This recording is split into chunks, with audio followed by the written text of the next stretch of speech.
But back to the tweets, and Philip George says that Daniel Levy is an excellent chairman. Do you reckon other clubs look at because we're Spurs fans, so we live and breathe the club, so we know all the details and all the minutiae about all the deals he's bungled and all these kind of things. But do you reckon opposition fans, or even maybe not the top six at United and City, but fans below us, of the teams below us, look at Levy and think he's a great chairman? I think maybe people that don't look too much into the situation, maybe if people just see on the base of things Spurs are spending this much, Spurs are finishing in the top four, Spurs are doing this, Spurs are doing that. Look at this brand new stadium. Look at everything that he's given you. I think they will think Spurs fans are just being spoiled brats here. But I think when you actually look deep into the situation and see the actual, things that are going on in this football club on a year-by-year basis, then when you have the knowledge, I think you know the truth. But let's say if you're an Everton or Liverpool or Everton or Villa fan, these are clubs who maybe when Levy took over Spurs, they weren't too dissimilar when it comes to size of the club, potentially. And they've really gone in complete different trajectories ever since Levy's taken over. So if you're a fan of one of those clubs, you're probably thinking, I'd love a chairman like Daniel Levy. I would say Everton, yes, because they've been in battles with their chairman for so long now. And they obviously had 2 relegation battles. But you're looking at Aston Villa now. First of all, they finished above us last season, Aston Villa. And second of all, they've got a filthy rich owner that is backing their manager year on year now. No matter who their manager is, you wouldn't have said a couple of years ago that Aston Villa would be able to pull these players that they're bringing into the club right now. So you got to commend the Aston Villa owner and the vision that he's showing there. And I think the vision that Aston Villa chairman has is... he's probably relaying that better than what Daniel Levy has done with Tottenham, because if the Villa owner was owner of Tottenham right now, he probably wouldn't have thought 2 ways about it and would have got David Raya for 40 million and just would have brought him in. And that's a lot of Spurs fans' frustrations. Yeah, potentially. I'd be interested to know what other fans do think of Daniel Levy. Just out of, because I'm curious, because I think what he's done objectively is pretty impressive, what the club he took over to the club we are now.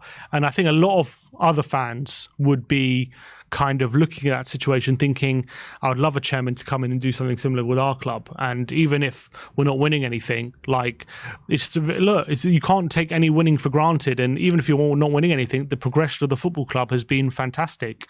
But as Spurs fans, because we know it, we're in it day in, day out, we're at the stadium week in, week out, we just see things differently because we know the decisions, what the potential could have been if Daniel Levy could have done things in a different way on a number of different occasions, and if he would have spent money here and there or gone in different ways with managers and things like that. So we all have the full context, but as without the full context, this is an objective situation. I think a lot of fans would probably say he's done a great job overall. Yeah, but also you got to look at it he took over in 2001. 2010, we made the Champions League for the first time ever. Mm-hmm. After that, we had a small period. We had a period with Pochettino when we were fighting at the top of the league. But whenever we're in a position of strength, we never kick on. Whenever we get top 4, we rest on our laurels. There always seems to be a progression plan with everything up to getting top 4. But then that's our ceiling. That's the brick wall that Levy hits every time, and doesn't seem to have an answer to get past that stage. Yeah, 100%. But who does, apart from Man City? You know what I mean? It's hard. You look at it. Chelsea have won leagues over the years. You look at it. Liverpool have won leagues over the years. You look at it. Arsenal. Many years ago now, but have won leagues. It's not just Man City that are winning titles. Yeah, right now in the past 4 or 5 years. Yeah. But before then, look at the way Liverpool did it. It's not exactly dissimilar to the way Spurs like to build. So I don't understand why we can't do that same model and get the same results. Yeah, 100%. And I would love that. But I would just say, as a football fan, and let's say you're a Villa fan, and you're hearing Spurs fans complaining that they're not winning the league. or even Everton fan, and they're probably thinking like, well, you have it good, man. Like, why are you complaining? Why do you have a right to win the league? You know what I mean? Like, you're Tottenham. Well, you haven't won the league since the 60s. Yeah. You can't like blame Levy for that. Yeah, but it's not about having a right to win the league, but it's having a right to see your football club consistently going the right way, not just going the right way for a few years, get top four, then regress. Going the right way for a few years, get top four, then regress. I mean, it's just too much of a yo-yo. It's just too much for the fans to get behind on a consistent basis. And I think even Aston Villa fans and Everton fans looking at it objectively can probably see that. All right, we'll move on. Spurs Alchemist says, Ange Ball is so much more attractive and compelling than any other football we've ever played during the Poch years. Poch was nice to watch, but it never felt convincing. With Ange Ball, there's the feeling it's just going to get better and more explosive. It's heavy metal football. I kind of agree with certain elements and disagree with certain elements of that. I think that, like, yes, Ange Ball right now is looking incredible, and it seems to us right now it's the best football we've ever seen because we've been starved of good football for so long, and it's only been 4 games. Let's not forget. So I think it's obvious that it's going to get better because it's only been 4 games and there's going to be a progression plan. But to say like that Poch ball wasn't convincing, I remember going to football under Pochettino in that last year at White Hart Lane, the year before that as well, and even potentially a bit of the year after the last season at White Hart Lane, going to games just fully expecting to win, only expecting to win. And even going 1-0 down, 2-0 down, going, we can get back into this game, no problem. Like, I had full confidence in the manager, full confidence in the team that we'll play well and win the game week in, week out. Yeah, there were times under Pochettino we looked unbeatable. We looked invincible sometimes, the way we were playing. So I wouldn't say it doesn't look convincing. What I would say is that Ange, I think, clearly has, in his way of playing, his philosophy, it's much more about what we are as a team in possession and possession-based football. Whereas under Pochettino, we did dominate possession, but it was more about the high turnovers, more about the high pressing. It's more about a lot about the quick transitions when we do get the ball in and beating teams that way. And obviously, we did have quality with Kane and Eriksen and Dele, so we did have quality to open teams up. But I actually think when I'm looking at the tactics, I do think, in theory, Postecoglou's team should be a better possession-based team than Pochettino's team. Not to say that it's a better, I just think it's going to be more possession-based. So when it gets more refined and we get more quality and it's at its best, it might be better than Pochettino's football. It's hard to say after 4 games, but I think there is potential for it to be better than what Pochettino gave to Spurs. It also more depends, like, it's a personal preference, isn't it? Like, what kind of football you prefer and what kind of style you prefer. Yeah, I would say the reason I would say I do prefer Postecoglou's actually to Pochettino is because the reason why Pochettino's football did start to slow down a lot is because the players started to age, right? So when the players started to age, they lose a lot of that energy and that ability to press as aggressively and get those high turnovers and stop the opposition from playing through you because of your pace and energy. Like that's going to diminish. Whereas potentially under Postecoglou, even if players age, the pressing won't be as good, but possession, you should still be able to have players with quality in possession in that kind of system and passing and moving. Obviously, you're still going to have to refresh it like every team does, but I think it potentially has more sustainability potentially than Pochettino. But I agree, a lot of it is about personal preference at the end of the day. So. Depends what you prefer to see. Yeah, but it is like a lot of recency bias in that tweet. 100%. Yeah, of course. It's been 4 games. What can we say? We can't say it after 4 games. All right, let's move on to the next one. MFXRCH says Skipp is average at best. Ange Ball has really exposed this. There's a massive bias towards him because he's one of our own, but his ceiling really isn't that high. Jose calling him the future of England and Spurs captain is the same as Conte calling Dyer world class, a confidence booster. Look, I've been a massive backer of Skipp, but with every game I'm seeing him recently, I have to say it's been really bad, and I've been really disappointed with him, to be honest. Even last season, where a lot of people were calling him out, I actually didn't think he was playing that badly. I actually thought he was playing okay, apart from maybe the last month of the season where everything completely fell apart. And I think for him as well, he wasn't very good. But this season, I really expected with under a better system, we would see hopefully Skipp starting to get back to his best. And I think that, and I thought hopefully this system would suit him, but at the moment the jury's definitely out because he's not performing at all well. The quality is not there at all. I'm seeing when he first broke into the team, he did have quality, and I don't care what people say, he did, and he was able to be a bit press resistant and beat players, and off the ball as well. Like, he was fantastic, and he had that appreciation for space, like when he first broke in. But at the moment, I don't know whether he's low on confidence or he just hasn't fully recovered from these injuries or what it is. But he's just completely off the pace at the moment, I have to say. And this is from a big Skipp fan, so. At the moment, the jury is out. I wouldn't say that Jose calling him a future captain is like Conte calling Dyer a world class. I think what Skipp was showing back then, he looked like he was going to be a big player for the future. But right now, I have to say the jury's out on Skipp. If he doesn't improve, if he doesn't improve from what he's showing right now, then he could be sold very soon. Yeah, I think this season's a massive season for Oli Skipp, and I think if he doesn't prove his worth, then I fear that he could end up like Harry Winks, to be honest. But I hope not, because I love his attitude.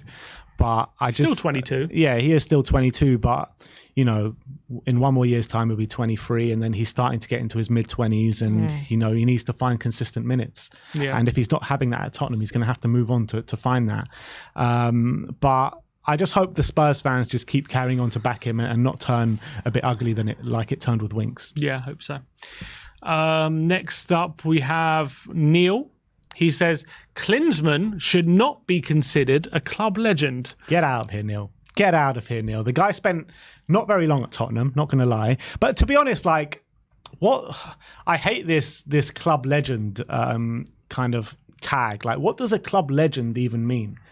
Just someone who's kind of like loved by the fans, like not loved, but kind of has an aura about him. You see what I mean? A legend means he goes down in history as one of their best players, I guess. Yeah, and I think for me, Jurgen Klinsmann came to the club twice. First time under Ozzy Ardiles, he ended up getting Player of the Year in the Premier League that season, Footballers' Writers Association's Player of the Year. Second time he came back was under Christian Gross, I think it was.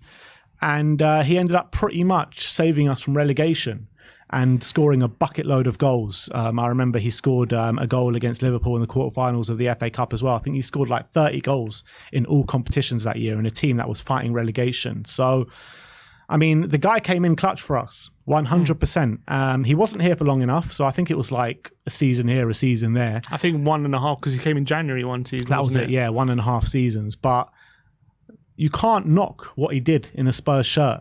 He scored an unbelievable amount of goals for the amount of time he was here for us. Got Player of the Year one of the years he was here for us. So whether he's a legend or not, he was an absolute sensational and a top player for us. So he deserves to be remembered. Yeah, as a great for the club. There are also players, I guess, players in a similar boat to him in terms of length of time they spent in the club. There you got Van der Vaart, also only spent 2 seasons. Is he considered a club legend? I guess, I don't know, it's hard to say. Berbatov, also 2 seasons at the club. The way he left, they always spoiled it, didn't they? Yeah, you'd probably say yes. Ginola, how long was he there for? Not long at all. Like 2 seasons, maybe? Yeah. Maybe a bit more? 2, yeah, but he was about 2 or 3 seasons. But he got Player of the Year, but is he a legend? He's one fondly remembered by the Spurs fans. So, look, I think at the end of the day, it's all. I think legend goes by your own personal preference. Again, there's no collective Spurs fan legend. Everyone has players who they remember more fondly than others individually, and if it depends if he's a legend for you. Some people he is, some people he isn't. Is he for you? Klinsmann, 100%, club legend. Remember him. Yeah, look. You got to love Jurgen, the German. And actually, there was actually a funny story. Like the first time he came to Spurs under Ozzy Ardiles, as he signed for Spurs, a Guardian journalist wrote this article, Why I Hate Jurgen Klinsmann. Yeah, because he was diving. And by the time he left, he did another article saying, Why I love Jurgen Klinsmann. There we go. That is a legendary worthy. I don't know what it is. All right, next up is from George Passio saying, we got the best years out of Pochettino as a manager. He is not actually that great. He has had a dressing room issues at every job, including Spurs, and his recruitment record is pretty bad as well. Well, let's hope he's right. I think there's a bit of validity to that. Potentially, he hasn't really. I mean, he left Spurs a while ago now. 2019? So it's now we're now in 2023, 4 years since, and his reputation as manager definitely hasn't improved in that time. Albeit he's taken on a very difficult PSG job where a lot of good managers have been made to look average in that job. He's now at Chelsea, but it's only a few games in, so it's hard to judge about how well he's going to do or not. So maybe we're jumping the gun when he say he's not actually that great, but you would have thought after the job he did at Tottenham, things would have looked very differently 4 years later. If I told you his career would look like this 4 years later, you'd probably be very disappointed after the job he did at Spurs. But I still think there's a very good manager in there. I feel like maybe he's not picking the right projects, Look, we'll wait to see what happens at Chelsea, but I feel like Tottenham was the perfect project for him, like a bit of an underdog story. He had to kind of work with a lot of younger players, not so much pressure. But then PSG and Chelsea has been very different. A lot of money, a lot more pressure on his back, a lot more expectation. But you should argue at Chelsea, with the youth, with the young players at the moment he's working with, hopefully that could be something he could work with. But I don't know, Chelsea just like with the Tottenham links, I don't know, just something doesn't seem a right fit at the moment. I think if you take like that kind of side out of it, the Tottenham links and your personal feelings towards Pochettino going to Chelsea and everything like that, you would have thought like this Chelsea project ain't like kind of like the usual Chelsea project where it's just like buy ready-made players now and go and win that league straight away. They might want to win the league straight away, but the way they're going about it is in a completely different way. They're buying youth talent from all around Europe, which is like up and coming players and players that haven't really been there and done it. And I think like that, from my opinion, I thought that was a project that Pochettino would really thrive in. It's early days. It's still 4 games in. And you've got to remember that at the beginning of his Spurs tenure, it didn't really go according to plan either. And it was a big struggle in that first 6 months under Pochettino. So I actually do think like if Chelsea give him enough time, if Chelsea keep backing him and don't just sack him at the first time of trouble like they did with Potter, then I think that Chelsea, Pochettino will do a good job there. I really believe that. I agree. They have to give him time. But I always feel like in these situations where there's like a bit of an uncomfortable like relationship between the manager and the fans going into it, like a lot of the time, never ends well, does it? Yeah, it doesn't end well. Every time it's happened with Tottenham, it's never really ended well. With Conte and Jose. You've had like, I remember Rafa going to Everton and just didn't end well. It's almost like as soon as the first sign of trouble, you will get the fans who just never wanted him anyway, like getting on his back very quickly. And if they're loud enough, that can make a difference. And that's the difference with Ange. Like, you did have a few fans being like, "Who the hell is this Ange guy?" But it's a different situation. Yeah, I think like we were so starved of anything for so long. He's come in, and even before you saw what his football was about, that those press conferences just endeared the whole fan base to him. Yeah, but he look, fans might have been questioning him because maybe they weren't sure about his qualifications, but it wasn't about like he used to be at Arsenal or something like that. And when it comes to like managers in those kind of situations, it's just very different. And sometimes fans struggle more than others to get on board with it. And so we'll see how it happens. But if Poch really is struggling 6 months in, are the fans going to start to turn on him? That's what I'm worried about. Yeah, I think if Chelsea fans are smart and the board are smart, they would back him with everything.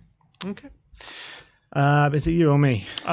Me, I think. Alex says Steven Bergwijn would have been the perfect replacement for Harry Kane. He's his age. Bergwijn would have been the perfect replacement for Harry Kane. Now that is an unpopular opinion. Steven Bergwijn. I mean, he hasn't exactly pulled up any trees since returning to Ajax, to be honest.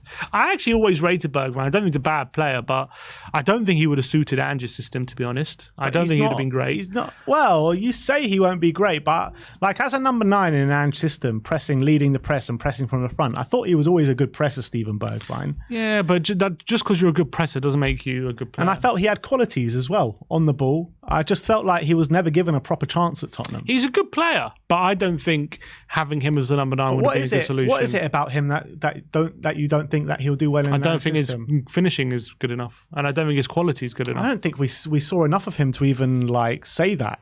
I think I've seen him. How old is he? He's 25 now. I think I've seen him enough throughout his career to say his finishing isn't that great. Maybe. To be honest, like I just don't think he would have been a great fit for the number 9. Like he's fast and yeah, he's a hard worker, but quality-wise, I just don't know. I think he would have frustrated us. I'd also like with his ability with his back-to-goal link play. I don't know if he would have thrived in those elements. Someone in the comments here saying Bergwijn is now captain of Ajax. I don't know how true that is. I don't know if that might be true. I don't know. If it is, that's quite impressive. Also, I wouldn't have rated him in the out-wide positions either. I don't think he's good enough when it comes to taking people on and being in those one-on-one situations. I think he would again. I think he's more of like a wide forward than a winger. But I don't think like in an Ange system, his best position actually would be number 9 as opposed to out wide. Yeah, I agree with that.